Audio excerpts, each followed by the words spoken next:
Hello guys, nandito na naman tayo at naku po Rudy, eto pagkagising natin pero good morning muna rito at good evening dyan, yun.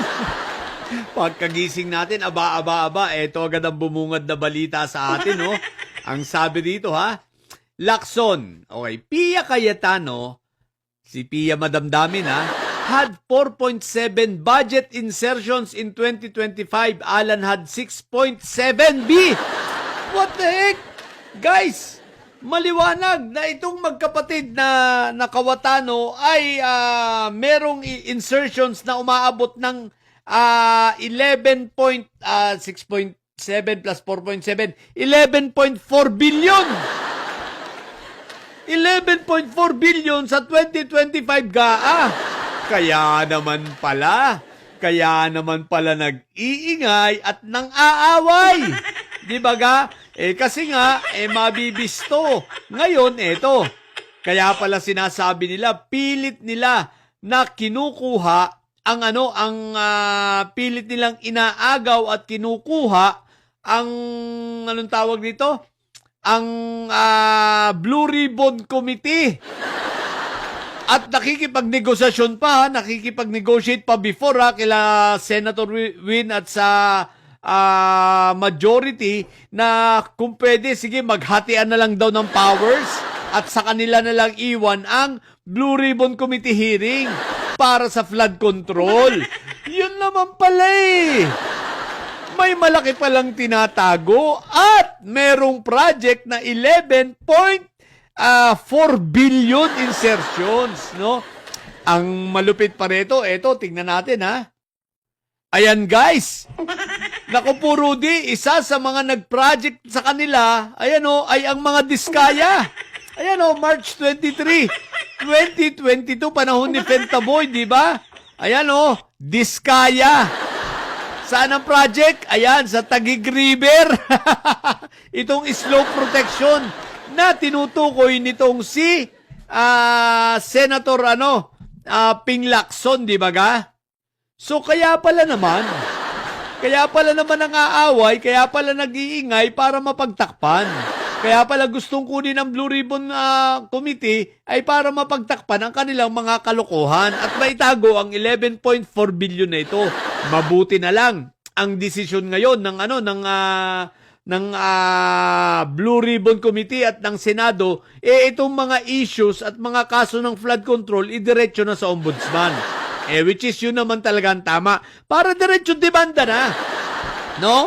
Ngayon, ibig bang sabihin nito mukhang ang maiimbestigahan ay hindi lamang itong si Chupetra? Mukhang pati si Pia Madamdamin? Kaya ba nananahimik na sa impeachment trial? At nananahimik na rin sa issue ng flood control? Wala nang imik, wala nang pa-interview. Aba. Pia Madamdamin, kumusta ka naman? Kumusta ka naman? Huwag kang mag-alala, darating tayo dyan, di ba? Total, pasikat kayo. Magaling kayo, di ba? Pabida-bida kayo. Ngayon, darating ang panahon, darating ang mga araw na yan ay kinakailangan yung sagutin sa ating ombudsman. Hindi lamang sa ombudsman, syempre. Kinakailangan nyo yung sagutin sa taong bayan sapagkat ang taong bayan ay nangangailangan ng pagpapaliwanag kung saan napunta ang 11.4 billion ninyong magkapatid. Bakit may 11.4 billion kayo pero ang Taguig, binaba pa rin ang ilang area sa Taguig, di ba? At hindi lang yun, bakit mukhang may anomalya sa mga pinagagawa, may mga pati pictures na ginagamit. Yung mga slow protection, nag-o-overlapping, di ba? Ibig sabihin, nagdo-double charging, pero ang construction, isa lang. So, ibig sabihin, ang isa ron, bahagi ng slope ay ghost. Di ba? So, kailangan nyo itong ipaliwanag, Pia Madamdamin, ha? So, ngayon, kinukumusta ka na namin, ha? At malamang-lamang, mababalitaan lang namin na kayo ay sinampahan na ng kaso sa ombudsman. Anyway, siguro naman aabot sa plunder kung kayo kay Pia Madamdamin, siguro naman aabot ito sa plunder. Sapagkat yung kay Chupetra, matik na yon. Talagang sigurado, plunder yon. At siyempre, pag plunder, walang piyansa. Di ba? Huwag kang mag-alala, Pia madamdamin. Kung sakasakali naman, magkakasama naman kayo ni, Mother Solar sa kulungan dahil mukhang parehong plunder ang haharapin nyo. O di ba kaya masaya kayo sa loob? Huwag kayo mag-alala. Si Chupetra magiging masaya yan. Walang kaduda-duda yan. Maraming machuchupetra sa loob ng bilangguan yan. At higit sa lahat, makakasama niya si Marco Tae, makakasama niya si Mike Diferencia, o di ba ga? At hindi higit sa lahat, nakakasama niya si Jingay. So, total sabi ni Jingay, hindi raw naman niya sosolohin, di ba? At syempre, makakasama pa na yung kanilang bunso na si Leandro Lepiste, di ba? Oh. So, wala silang lungkot dyan, kaya ikaw hindi ka rin malulungkot kung sakali. Alalahanin nyo sa 2028 pa, mawawala sa posisyon si PBBM. Meron pang almost 2 years, di ba? So, palagay ko, abot na abot yan. Abot na abot ang inyong pangungulungan. Di ba? Siyempre, hindi naabutin ng bagong presidente. Kahit pa ang pag-asa ninyo, makaupo ang mga Duterte, malabo pa sa sabaw ng posisyon. Hindi na makakaupo muli si Sayad, no? Ang sa mataas na posisyon. Even si Barbie Masay, Diyos ko po, Rudy. So, yung pag-asa nyong yan, ibaon nyo na lang yan sa baon. Ang importante, darating ang araw na ang buong Pilipinas, ang buong sambayanan ay magiging maligaya na makita namin kayong mga nakakulong na mga hinayupa kayo. Kayong mga nambaboy, no? Sa ating mga pondo ng baboy sa ating batas, no? Nagyayabang pa, UP ka pa namang hinayupa ka, di ba? Madam Pia madamdamin, tapos yung kapatid mo, Ateneo pa naman. What the heck, kahiya-hiya kayo. Ikinahihiya na kayo ng inyong mga alma mater, sa totoo lang, no?